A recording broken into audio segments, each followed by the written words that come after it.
Ek wil graag by hierdie geleentheid vanoggend baie bekende woorde lees uit die woord van die Here. Party sal dalk vanoggend vir my wil sê, nee, ons moet eerder hierdie woorde sing. Ons kan dit sing ook, maar ons moet die woord van die Here kan bepeins. Ons moet hoor hoe die Heilige Gees die woord van die Here in ons harte ontvou.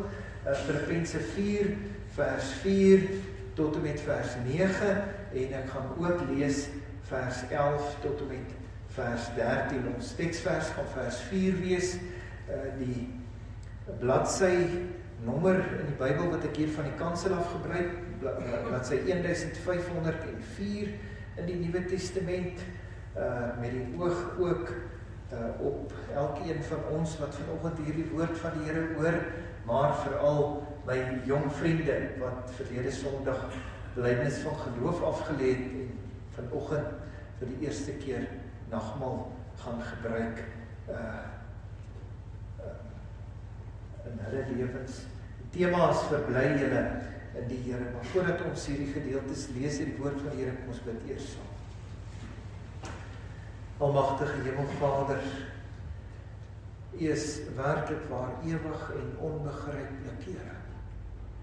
U grootheid kan ons nie uitspreek nie, ons kan dit nie verstaan nie, dis bokant ons begrip en verstand om nie eers van U genade en U barmhartige liefde te praat nie. Want Here, dit gaan dan verby die dood. Dankie dat ons vanoggend hier by mekaar kan wees. Dankie Here dat ons ook kan uitsien daarna om U woord te hoor. Dankie dat ons kan pleit dat U Gees dit in ons harte sal uitlê. Dankie Here dat ons ook kan uitsien daarna om saam met U aan die tafel van die nagmaal te kom aansit. Wil U ons seën by hierdie geleentheid, wil U woord seën in ons harte, sodat ons dit sal ken en dat ons dit sal uitleef in ons lewens daar buite. Dat ons lig sal wees vir 'n duister wêreld. En dit vra ek in Jesus se naam alleen. Amen.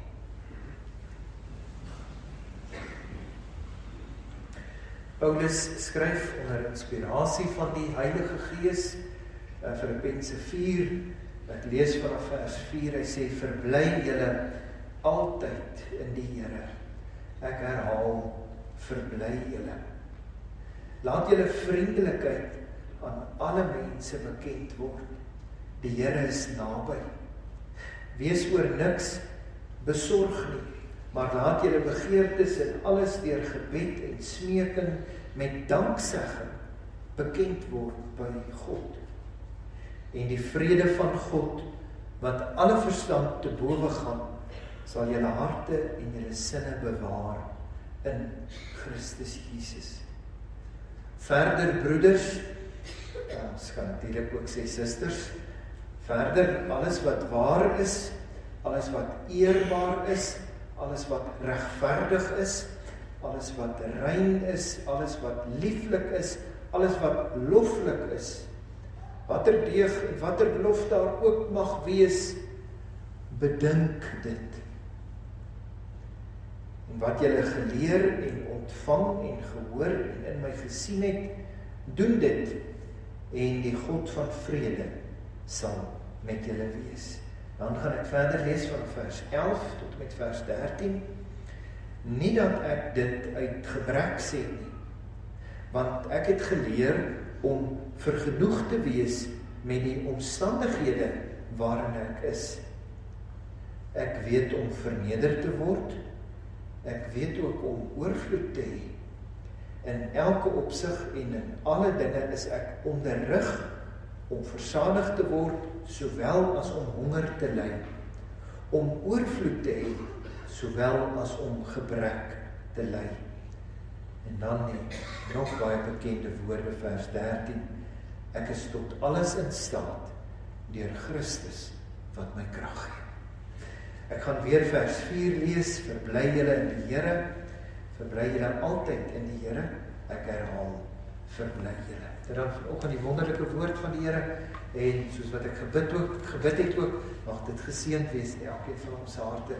Die tema van blydskap en van dankbaarheid kom reg deur die Filippense brief, kom hierdie tema voor. Sommer hier heel aan die begin van die brief, is dit een van die eerste sake wat Paulus aanraak. In die 3de en in die 4de vers van hoofstuk 1 sê hy, ek dank my God elke maal as ek aan julle dink. Dankbaarheid. Hy sê, en ek bid altyd in al my gebede vir julle almal met blydskap. Hoofstuk 2 vers 18, julle moet ook bly wees en julle saam met my verbly. Dan so verder ook hoofstuk 3 vers 1 sê verder, my broeders, verbly julle in die Here. Uiteindelik, broers en susters, skryf Paulus 16 keer in hierdie brief oor blydskap. En daarom word dit ook veral in die teologiese wêreld die blydskapsbrief van Paulus genoem. En die laaste keer waar daar verwys word na hierdie blydskap is hier waar ons gelees het in hierdie gedeelte vandag. Veral in vers 4. Verbly julle altyd in die Here.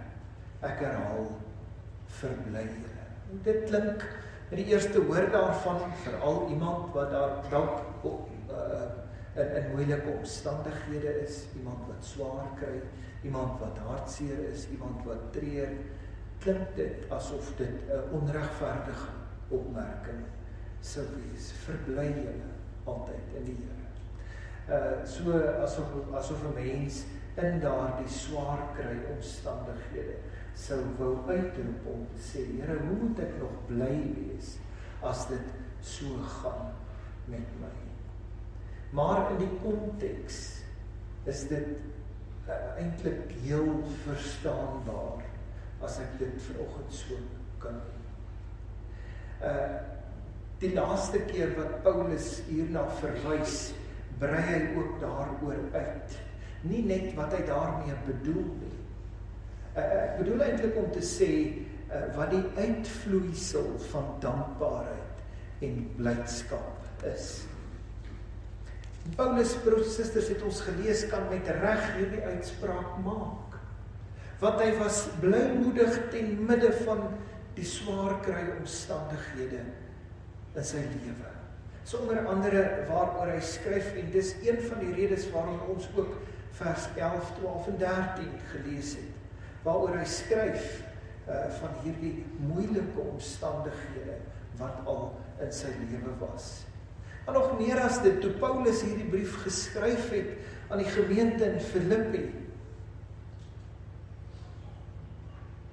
was hy in die tronk. En gaan kyk maar, as jy tyd het daarvoor, soek 'n YouTube video, hoe die tronk destyds in Rome, ek praat van toe Paulus geleef het, hoe daai tronk gelyk het. Daar was nie hoeke in daai tronk nie. Daar was nie 'n kraan met water wat geloop het nie. Daar was ou flou liggie wat uit so 'n ronde gaatjie daar bo die dak geskyn het. Wat nog te sê van toiletgeriebe?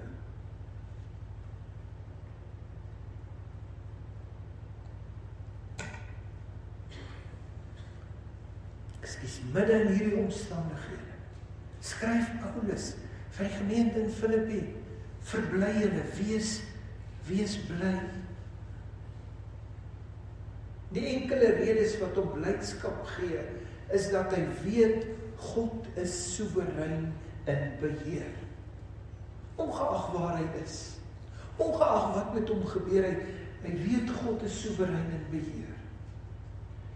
En hy glo vas, die Here sal voorsien. En dan noem hy dit ook promptheid in vers 5. Sê die Here is nie ver. As dit met my moeilik gaan en met my swaar gaan, is die Here nie ver. En kyk hoe ek swaar kry of seer kry of hartseer is of wat ook al ons kan. Die Here is naby, sê hy. Ek dink by die broer en suster, ons moet ook verder besef, dat die Bybel nie net hier vir ons sê, wees dankbaar en bly oor die seëninge wat uit God se hand kom nie. Want dit sê dit nie so nie. Dit sê, wees bly in hom. Met ander woorde, wees dankbaar en bly oor hom of in hom. Dit verander, hoop ek kan u insien, dit verander die fokus so klein bietjie weg van jouself af na die gewer van alle dinge toe. En die kerngedagte, as God die Vader bereid was om sy enigste seun te gee, sodat hy doodgemaak kon word vir ons sondeskuld. As hy bereid was om so oneindig ver te gaan, wat laat jou vir een oomblik dink, hy sal nie vir jou ook sorg nie? Of wat laat jou miskien twyfel, dat hy nie sal voorsien? En God voorsien deurentyd met Christus in gedagte. Dis waarom ons sê, uit hierdie liefde van God wat hy kom wys het, is barmhartigheid gebore onder andere.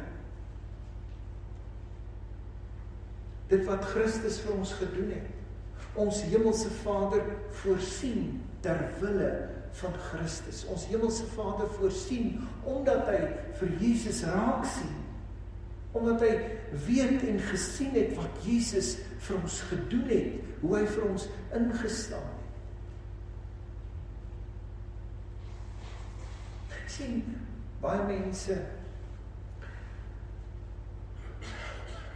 of baie bidders, laat ek dit so noem, se fokus is dikwels nie reg nie. En daarom is daar ook teleurstelling. Want die bidder fokus dikwels op hom of haarself. My seer, my swaar, my tekort. Sien my liewe broers en susters, dit gaan vir baie bidders oor wat 'n mens en wat hulle ook in die teologiese wêreld doen, die selfsondes kan noem. Waar daar elke keer die woordjie self vooraan 'n woord gevoeg word, soos selfgeregtigheid. Mense dink dit nie die geregtigheid van Christus nodig nie. Ek sal selfgelding. Ek moet myself laat geld in die gemeenskap. Selfs in die geloofsgemeenskap moet ek myself laat geld. Maar dan is daar aan die oorkant van dit ook selfbejammering. Daar is selfvertroue. Daar is selfversorging. En 'n mens kry ook selfbewondering. Mense wat verlief is op hulle self. Hierdie fokus sal nooit geluk of vreugde of blydskap vind nie, want daar sal altyd dinge wees wat sulke mense bitterlik hartseer gaan maak. En werklik moet ons vanoggend die regte woorde gebruik om te sê, as die fokus nie reg is nie, sal sulke mense altyd ontroosbaar wees.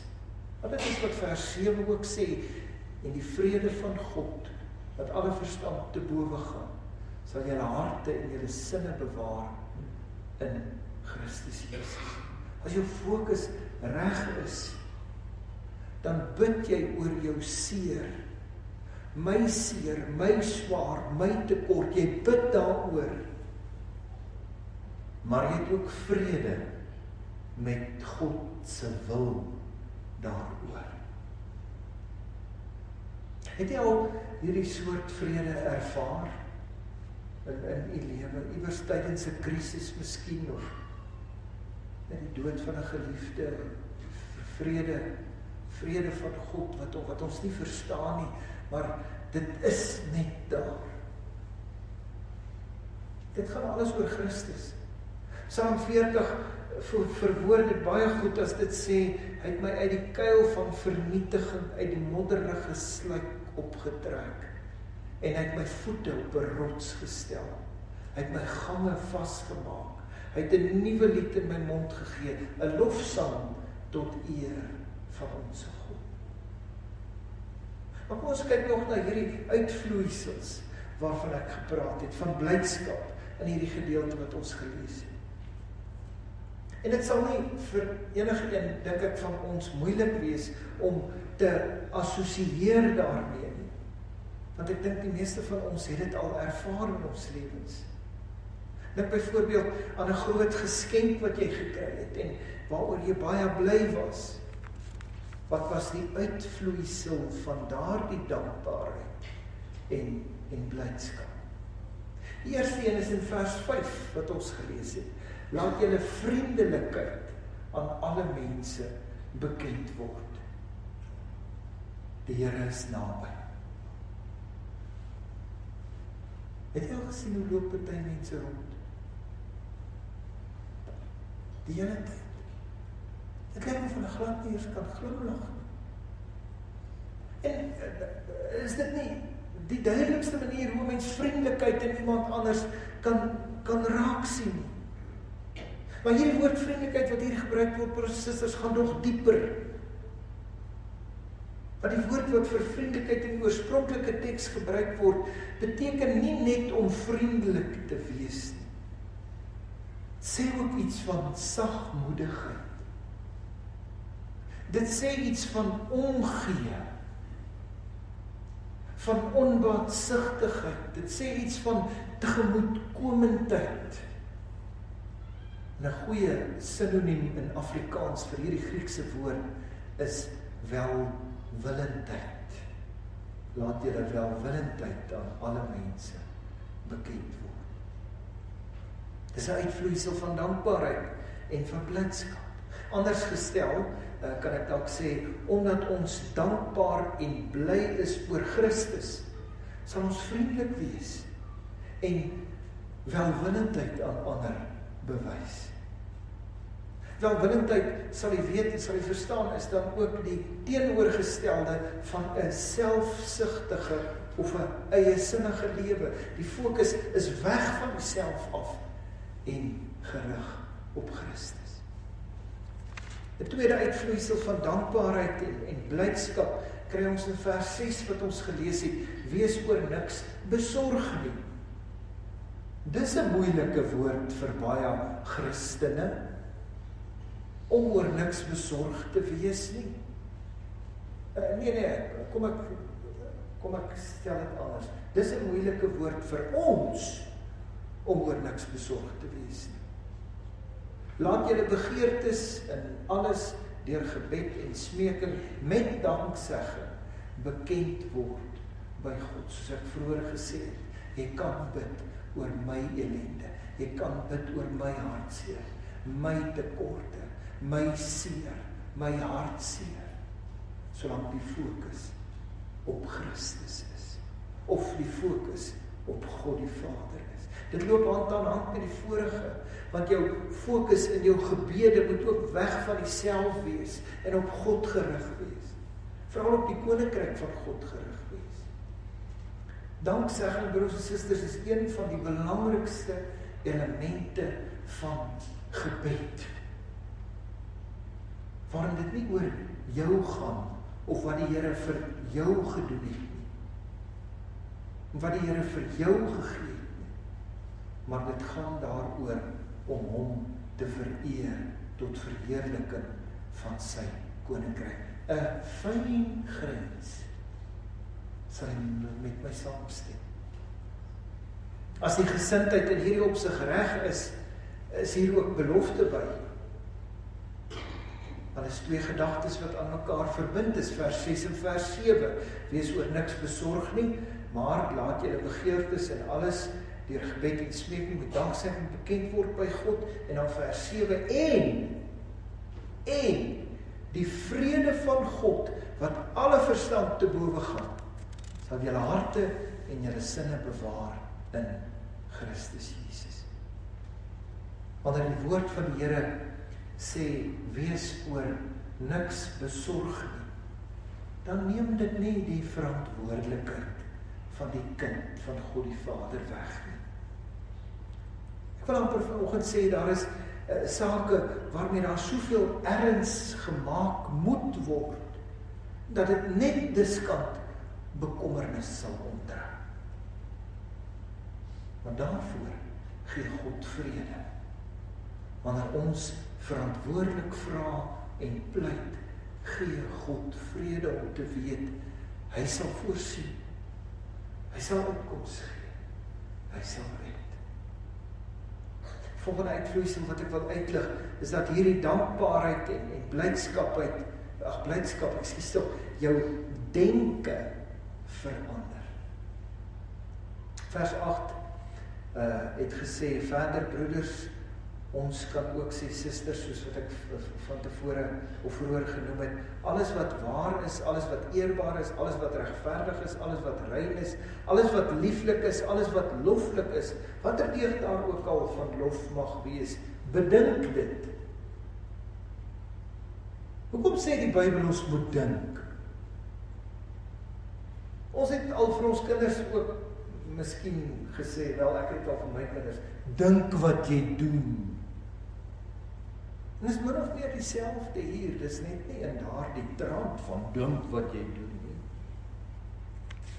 Want broers en susters, dit is nogal intimiderend vir sommige mense om te weet, die Here ken hulle gedagtes. Dis wat Psalm 139 vers 1 en 2 sê, Here, U deurgrond en ken my, U ken my sit en my opstaan, U verstaan van ver my gedagte. Ek dink dis vir baie mense 'n groot probleem, dat die Here weet wat in hulle gedagtes aangaan. En ek weet nie hoe hanteer hulle dit nie, in hulle lewens. Wat maak hulle daarmee? Mense wat nie die waarheid bedink nie. Mense wat nie eerbaar is nie. Mense wat onregverdig is. Wat nie dinge wat rein is bedink nie. Die Spreukedigter sê oor sulke mense, soos 'n man in sy hart dink, so is hy. Ons het 'n uitdrukking in Afrikaans wat ek nogal geneig is om te gebruik, wat sê, waar die hart van vol is, loop die mond van oor. As jy dit nie reg kry om 'n vrede te ervaar wat alle verstand te bowe gaan nie, moet jy dan die fout by jou gedagtes gaan soek. Want gedagtes gaan oor tot dade, verkeerde of slegte gedagtes tot verkeerde of slegte dade. Jesaja 55 vers 6 en 7 in die Ou Testament sê, soek die Here terwyl hy nog te vind is, roep hom aan terwyl hy naby is. Laat die goddelose sy weg verlaat en die kwaaddoener sy gedagtes, laat hulle hom tot die Here bekeer. Dan sal hy barmhartig wees, want hy vergeef menigvuldig. Ek wil afsluit vanoggend, kortliks. Dis die laaste punt. En dit gaan oor tevredenheid. Die woord tevredenheid kom nie hiervoor waar ons gelees het nie. En ek sien dit by baie mense wat baie keer nie tevrede is. Paulus sê in vers 11, ek het geleer om vergenoeg te wees met die omstandighede waarin ek is. Hy sê, hy het in alle omstandighede geleer om tevrede te wees. En dan bring hy nog so 'n bietjie uit, hy sê, ek weet hoe om verneder te word, ek weet hoe om oorvloed te hê, in elke opsig en alle dinge is ek onderrig om versadig te word. Ek weet ook hoe dit voel om honger te wees, hoe dit voel om oorvloed te hê en hoe om gebrek te ly. Is ons nie dikwels ontevrede met die omstandighede in ons lewens nie? Ek bedoel, met die wil van die Here, soos wat dit uitspeel in ons lewens. Praat nie van ambisie nie, met ambisie ja, kan ons verander. En dis God gegewe as ons ambisieus is in sy koninkryk. Maar as dit is dat ons ontevrede is in ons lewens, dan beteken dit eintlik dat ons ontevrede is met die Here. Ontevrede met sy plan vir ons lewens. En het ons dan nie nou in die afgelope 2-3 weke gehoor, hy weet wat die beste vir elkeen van ons is nie. En daarom kan ons in alle omstandighede tevrede wees. Daarom kan ons in alle omstandighede vergenoeg wees. God se plan, my liewe broer en suster, is nie om ons te onderdruk nie, of om ons te verneder nie. Al voel dit soms swaar, al is ons omstandighede moeilik, bewerk dit nog steeds vir ons geregtigheid. Dis hoekom Paulus hierdie wonderlike en sterk uitspraak maak om te sê, ek is tot alles in staat deur Christus wat my krag gee. As ek net so terloops kan sê, party mense verstaan glad ook nie wat hierdie vers bedoel nie. Jy kan dit nie buite die konteks van tevredenheid toepas nie. Soveel mense is juis ontevrede met die omstandighede van hulle lewens en hulle probeer om dit self te verander en dan motiveer hulle self met die woorde uit die woord van die Here. Ek is tot alles in staat deur Christus wat my krag gee. Dan is die fokus mos weer 'n keer op die self gerig en nie gerig op hierdie Christus wat my krag gee. Tevredenheid met God se plan is iets dan wat die samelewing moet leer en moet oefen. Selfs die geloofsgemeenskap sukkel om dit reg te kry. En waar begin 'n mens? Sal jy dalk vir my wil vra, waar begin 'n mens? 'n Mens bid vir die vrede van God. 'n Mens bid, Here, maak my vergenoegd met u wil vir my lewe. Ons is vanoggend hier by mekaar om deel te hê aan Christus, om ons eenheid met hom te vier, om aan te sit by hierdie wonderlike dankbaarheidsmaaltyd. En daarom dink ek die woorde, die tema van die prediking, woorde van vers 4, is so gepas wanneer dit sê, verbly julle in die Here. Mag die God van vrede, die vrede wat alle verstand te bowe gaan, mag hy ons harte en ons sinne bewaar in Jesus Christus.